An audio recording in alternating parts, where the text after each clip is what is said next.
ಆ ಕ್ಷೇತ್ರ ಮಾಡಿರೋದು ಸರಿದೆ ಅಂತೇಳಿ ಈ ಜಿಲ್ಲೆಯ ಹಾಲು ಉತ್ಪಾದಕರ ಸಹಕಾರ ಸಂಘಗಳು ಒಮ್ಮತದಿಂದ ನನ್ನ ಪ್ರಕಾರ ವಿರುದ್ಧವಾಗಿ ಕೈ ಎತ್ತಿದವರು ಬೆರಳಿಕೆ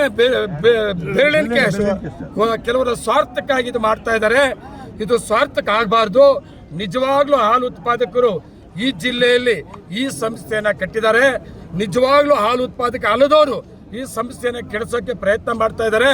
ಅದಕ್ಕೆ ಸಹಕಾರ ಕೊಡಕೂಡದು ಅಂತೇಳಿ ಪಕ್ಷಾತೀತವಾಗಿ ಹಾಲು ಉತ್ಪಾದಕರು ಇವತ್ತು ಒಂದು ತೀರ್ಮಾನವನ್ನು ಕೊಟ್ಟಿರೋದು ನಮ್ಮ ಜಿಲ್ಲೆಯ ಜನತೆಯ ಹಾಲು ಉತ್ಪಾದಕರ ಪರವಾಗಿ ನಾನು ವಿಶೇಷವಾಗಿ ಧನ್ಯವಾದಗಳು ಕೂಡ ಹೇಳ್ತೇನೆ. ಇವತ್ತು ನಮ್ಮ 5 ವರ್ಷ ಆಡಳಿತ ಮಂಡಳಿ ನಡ್ಕೊಂಬಂದ ಒಂದು ಆಡಳಿತದ ಪರವಾಗಿ ಕೂಡ ಇದ್ದಾರೆ. 5 ವರ್ಷ ನಾನಲ್ಲ, ನನ್ನ ಆಡಳಿತ ಮಂಡಳಿ ಕರ್ನಾಟಕ ರಾಜ್ಯದಲ್ಲಿ ಮೊದಲನೇ ಸ್ಥಾನಕ್ಕೆ ಡೆವಲಪ್ಮೆಂಟ್ಸ್ ಅಲ್ಲಿ ಆಗಿರ್ಬೋದು, ಹಾಲು ಉತ್ಪಾದಕರ ಪರವಾಗಿ ಆಗಿರ್ಬೋದು, ಕೊಟ್ಟಂತ ಕಾರ್ಯಕ್ರಮದ ಪರವಾಗಿ ಮತ್ತೆ ಕ್ಷೇತ್ರಗಳ ವಿಂಗಡಣೆ ಮಾಡಿರೋದು ಸರಿ ಇದೆ. ಇದರ ವಿರುದ್ಧ ಮಾಡ್ತಾ ಇರೋದು ಅವರ ಸ್ವಾರ್ಥಕ್ಕಾಗಿ ಮಾಡ್ತಾ ಇದ್ದಾರೆ ಅನ್ನೋ ಒಂದು ತೀರ್ಮಾನವನ್ನ ಜನ ಕೈ ಎತ್ತೋ ಮುಖಾಂತರ ಏನು ಪರ್ಸನಲ್ ವೋಟ್ ಹಾಕಿದ್ದಲ್ಲ, ಒಳಗಡೆ ಇಲ್ಲ ದುಡ್ಡು ಕಾಸು ಕೊಟ್ಟು ವೋಟ್ ಹಾಕ್ಸ್ಕೊಂಡಿದ್ದಿಲ್ಲ. ಯಾರು ಮಾತು ಕೇಳಲ್ಲ. ಇಲ್ಲಿ ಭಾರಿ ಬುದ್ಧಿಮಂತರುಗಳು ಸುಮಾರು ವರ್ಷ ಹಾಲಾಕಿ ಅಲ್ಲಿ ನಿರ್ದೇಶಕರಾಗಿ ಅಧ್ಯಕ್ಷರಾಗಿ ಇವತ್ತು ತೀರ್ಮಾನಕ್ಕೆ ಅವ್ರದೇ ಆದ ಗೌರವತ್ವವಾದ ತೀರ್ಮಾನ ಕೊಟ್ಟರಂತವ್ರು. ನಾವ್ಯಾರು ಕೂಡ ಇಲ್ಲಿ ಹಾಸ್ಯ ಅಂಶ ನೋಡಿಸಿ ಇವತ್ತು ನಾವು ಒಪ್ಪಿಗೆ ತಗೊಂಡಿರೋದಲ್ಲ. ತುಂಬಾ ಪ್ರಯತ್ನ ನಡೆತು, ತುಂಬಾ ಬೇಕಾದಷ್ಟು ಪ್ರಯತ್ನ ನಡೆತು. ಆ ಪ್ರಯತ್ನಕ್ಕೆ ಯಾವುದೇ ಹಾಲು ಉತ್ಪಾದಕರು ಪಕ್ಷಾತೀತವಾಗಿ ಯಾವುದೇ ಇದಕ್ಕೆ ಸಹಕಾರ ಕೊಟ್ಟಿಲ್ಲ. ಅದ್ರ ಜೊತೆಗೆ ಇಲ್ಲಿ ದೌರ್ಜನ್ಯ ನೋಡಿದೆ.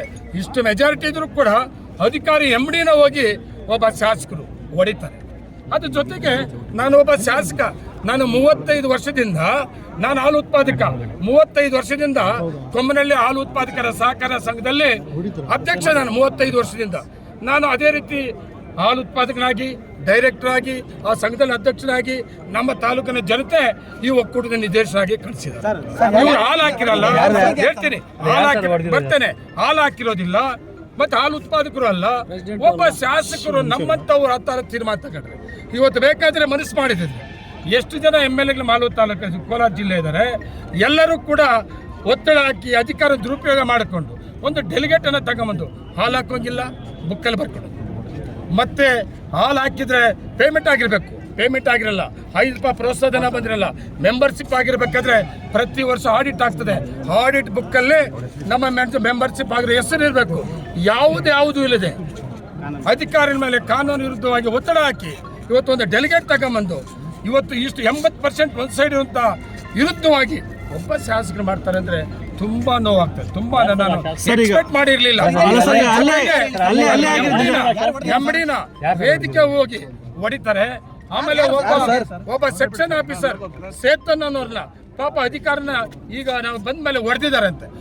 ತುಂಬಾ ದೌರ್ಜನ್ಯ. ಪಬ್ಲಿಕ್ ಅಲ್ಲಿ ಹೋಗಿ ಕೇಳ್ಬೇಕು. ನಾನು ಅಲ್ಲಿ ಹೋಗಿ ಕೇಳ್ರಿ